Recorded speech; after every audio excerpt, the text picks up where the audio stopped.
Miqtë e mi, përshëndetje. Ky është emisioni Fol dhe unë jam Erion Skëndaj. Ju tani më e dini, ne shkojmë kudo në Shqipëri ku ka zëra qytetarësh që duan të flasin hapur, pa filtra, pa censur. Duan të flasin për hallet dhe problemet e tyre.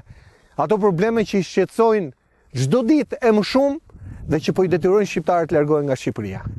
Ne sot jemi rikthyer në Kurdari, hambari i Matit, në zonën më prodhuese të Klosit dhe të Burrelit, ku të paktën prej 8 muaj zhvillohet një betejë, një luftë për jetë vdekje, sepse po u merret uji banorëve.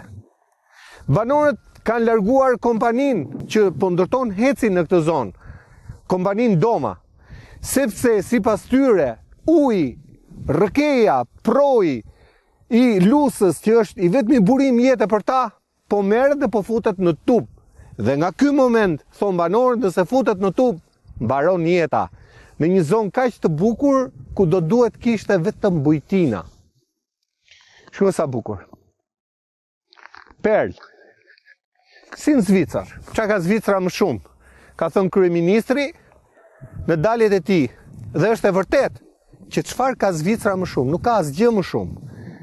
Përveç faktit se ka drejtues përgjeshëm që nuk firmosin hece që marrin ujin dhe zhdukin gjelbërimin. Këto nuk i themi ne, i thon banorët. Ne do flasim sërish me banorët, kjo është hera 3 që vim Kurdari, sepse situata është bërë kritike në ditët e fundit. Banorë, faleminderit sërish që jeni me mua. Si quajmë, papë? Luftim Qiliku.